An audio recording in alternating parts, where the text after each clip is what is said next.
225 on the bar. I know I'm not hitting this shit, but I just want to see something. Yeah, fuck nah. Yeah, let me put this shit right back down. Hey y'all, Zach here. In today's video, we're gonna be talking about the 225 pound overhead press and why, if you're hitting this, you are probably one of the strongest motherfuckers on this planet. Hey y'all, before we get into today's video, if you wanna use the same workout program I'm using to increase my overhead press, here it is right here. This workout program is just gonna go over the strength basics, everything you need, the reps, the sets, all of it, all for the price of $5. All right, back in today's video. So getting straight into the video, a lot of people, myself included, thought bench press is the gold standard when it comes to upper body strength, right? Because again, you're pressing a lot of weight off your chest and it's just a cool thing to do, right? I mean, how many times have you heard, how much can you bench, bro? When it comes to trying to, see how strong an individual is, just to you're pretty much rating them, right? Like, how much respect am I gonna give this person? Funny enough though, overhead press is more superior when it comes to estimating someone's upper body strength.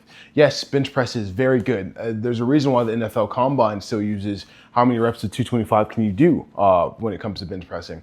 And yes, it's still an amazing lift regarding upper body strength, but overhead press blows it out of the water by just so much, right? And let me explain. Overhead press, you are, especially a strict overhead press, you are using more limited muscle groups, right? You're using your deltoids, obviously some stabilizing muscles. You got your upper body or your upper back. You got your core muscles, your triceps, pretty much essentially your whole arm, but especially your triceps when it comes to pushing the weight above your head. And there's just much more real world application because if you're stronger in the overhead press, you're gonna be able to do a lot more things in the real world, right? So overhead press blows bench press out of the water. And going back to the real world applications, when are you really gonna use bench press and when is bench press really gonna aid you outside of the gym, right? Obviously, you're probably thinking combat sports or contact sports, right? Like MMA or football. There's a reason why in the gym with your football coaches, they're always like, okay, bench press, right? Because you're trying to push someone off like you're a safety or a linebacker, guard your quarterback. Hey, newsflash, reality check. You're not a football player. It didn't work out, right? So bench press is still an amazing lift and a lift I still always train because I love it. But real world application, not so much. Overhead press, a lot of real world application. I mean, think of your first responders, your policemen, your firefighters especially. They really want you to train overhead press because you're gonna be carrying a big ass hose all day, right? You're gonna carry people overhead. So again, the translation, the carryover, much more greater, much more, real world based scenarios when it comes to an overhead press.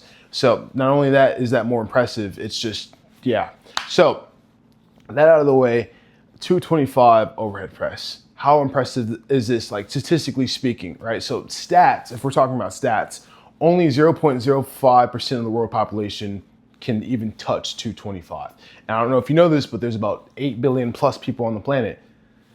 That's a really small, minuscule number, right? I'm not gonna even do the math. I'll probably just, have the number right here. So out of that, population, people who take the gym very seriously, like me, only 2% of serious lifters can overhead press 225. That's insane, right?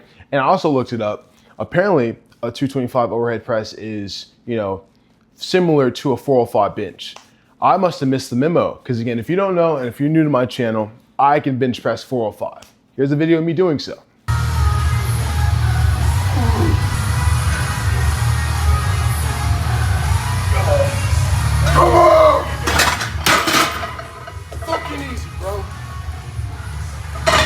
Right? I'm not overhead pressing 225. Again, I'm still new to the lift. And funny enough, fun fact, I overhead pressed today, obviously, because you saw me do a clip. I am at 195, right? Here's a video of me doing so right here. All right, this will be a PR if I hit this. It's 195. Come on,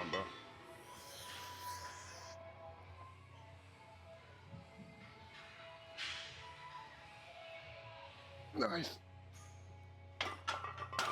Oh, shit. 195 overhead press. I'm pretty proud of myself, especially considering, I was cutting like not even a week and a half ago, and I just got back to lean bulking, and I'm already at 195, which is awesome. But, as someone who could bench press 405, you'd assume my overhead press is a lot more, would be a lot more. That's unfortunately not the case, because overhead press is a very peculiar lift, right? It's obviously heavy on your shoulders, right? Your front delts, your side delts. It's one of the best lifts that gives you that capped shoulder look. But also, it's a compound lift. So a compound lift, I like to call it the BOGO, buy one, get one free, right?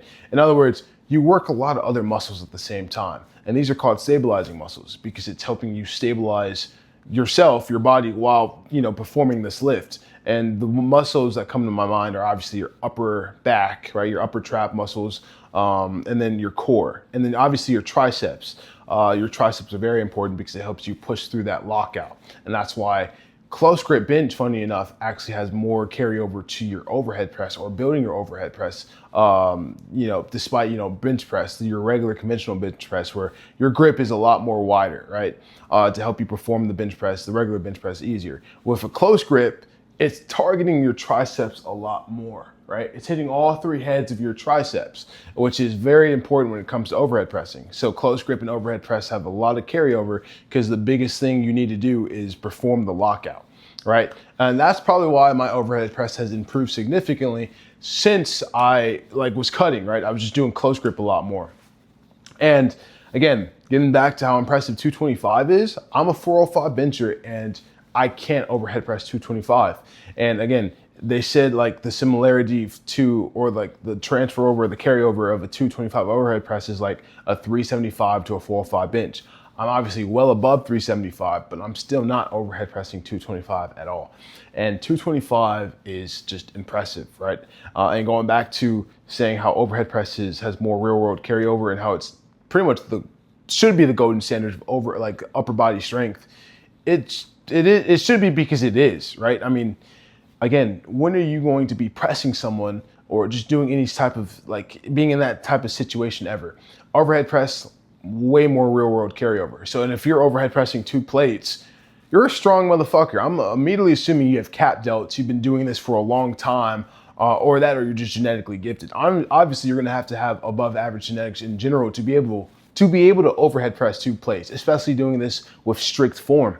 So again, if you're overhead pressing 2 plates, you need to go ahead and pat yourself on the back because you're probably one of the strongest you are statistically, factually, one of the strongest motherfuckers on this planet. And again, I think you're more impressive than me because I bench press 4 plates, but I'm not overhead pressing 2 plates. I will be this summer and I'm excited to, but yeah, dude, 2 plates, each on each side, overhead pressing that. You're overhead pressing essentially a grown ass man. Not even that, you're overhead pressing, above average grown ass, an obese grown ass man, depending on his height and whatnot. Because again, I'm like 215 waking up, but the average human is 5'9", usually about 170 pounds. So if you're overhead pressing 225, dude, yeah, you're picking a grown ass man up and just bullying him, right? That's just insane.